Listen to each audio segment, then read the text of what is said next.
Access Holdings, PLC. That's the parent company of Access Bank, by the way, I'm sure you remember. On Wednesday, announced a change of leadership at its top executive level. A new group managing director and CEO, Innocent Ike, was onboarded with immediate effect in his substantive role. He is replacing Bolaji Agbede, who is stepping down in her acting capacity after some 18 months on the saddle. The changes were in compliance with the regulatory requirements, the financial services company said in a statement on Wednesday. Now let's get a bit more into that big story as we bring on Dr. Ayodeji Ebo, the Managing Director and Chief Business Officer at Optimus by Afrinvest. Great having you with us tonight on the Arise Exchange, sir. Yeah, good evening, Watson. It's great to be here. Yeah, thank you. I would appreciate that. Give me your first word, and I'm sure news such as this get to you first because of you're a market professional. This top executive change at Access Holdings in line with central bank regulations for holding companies. Yeah, so I would say it's a welcome development, and it would also further reinforce investors' confidence, seeing that, given the demise of Abat Igwe,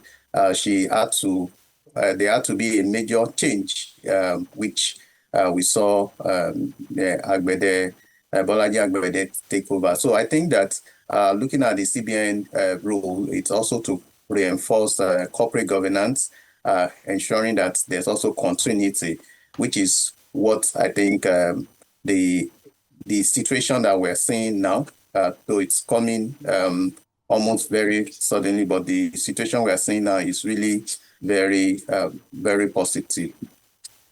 How much of the new substantive group CEO, Innocent Ike, do we know? How much of him do we know? Of course, he's a professional banker and industry professional. Ayodeji.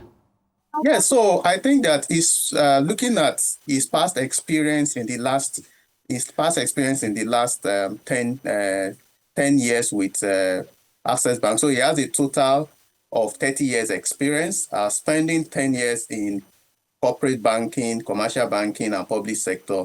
Also reinforces that he understands the Access Bank setting, and also looking at his stay at Polaris Bank between 2020 and 2022, where the flagship product called Vault is still very relevant to today. So I believe that with that digital experience, Access Bank would also really to benefit from that. They've been having a lot of acquisition. So some of what it would need to come and do now is sweating those assets, because when you look at in terms of price to book multiples of Access Bank, is still trading at a very cheap valuation. It's one of the banks that is really undervalued based on investors' perception. So we think that sweating those assets will be one of the major expectations that investors will want to see, that they begin to see the result of some of the acquisitions that have been made in the past few years.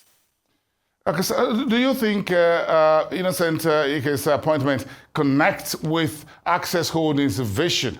This is a bank that wants to be one of the most valuable banks in Africa, wants to be among a global player with the whole footprint you're just talking about. Do you think this connects with it, his appointment?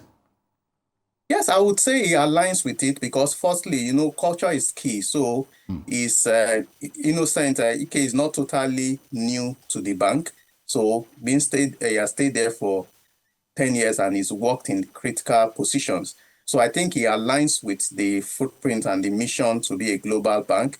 Also bringing his experience within the fintech space would further see how technology can be used to improve efficiency, because when you look at cost to income ratio of Access Bank, one of the highest within the tier one. So those are the things that I think is going to bring on board to ensure that efficiency, return on equity is what investors also price in this market. All those things will dovetail into improved investors' confidence, and we'll see that impact share price. Okay, so let's do a quick review of Ms. Bolaji Agbede that stepped down as the acting group's chief executive officer. She's going back into her role in the business support unit. She spent about 18 months in that role at a very crucial point for Access Bank when the bank lost its iconic leader, Herbert Wigwe. And of course, the whole idea of a multi-billion rights issue, part of the process of which Access Bank or Access Holdings is looking to recapitalize before the deadline set by the central bank for the end of March 2026. So I would say that she's really tried within the 18 months. The lot that you can also attribute to her, it was within the period of the recapitalization and coming in, because she came in unexpected and being able to stabilize the bank for this period. I think she deserves the accolades for being able to steer the affairs of the bank for that period. So she's also very experienced. She's been with the bank. So I feel that maybe the board is maybe will further just prepare her. Maybe in the future, she can also be able to step forward to come and fully take over the bank as the group CEO. But I think that when you look at within the period which she's been able to stay, is a lot of achievements within that 18 months, given that it was a sudden change that the bank had to step in within that period. Okay, so why is this leadership change and succession plan very important in the banking sector for Access Bank, for example? Why is it important when it comes to how investors and others look at the banks within the banking space? Why is it important? Yeah, so you look at it from a corporate governance perspective. You know, given when that new policy came out, I think about 2 or 3 years ago, to ensure that even for the holding companies, that CEOs don't spend more than 10 years in that position, two times or 5 years.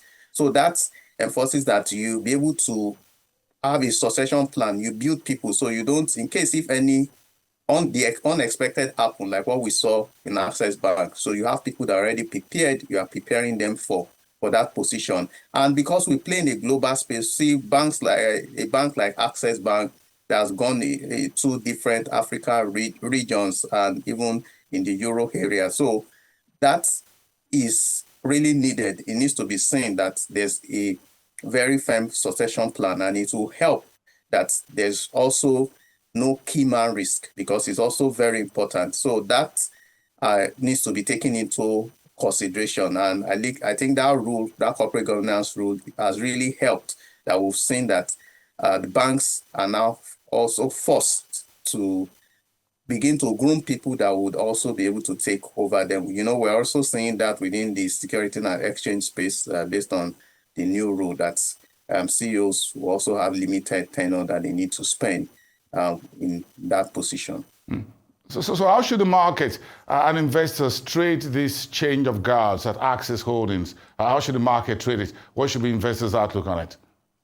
So I think that when you look for Access Bank, like I mentioned, currently when it's trading at below price to book value of about 0.4, 0.5 times, which is really at a discount.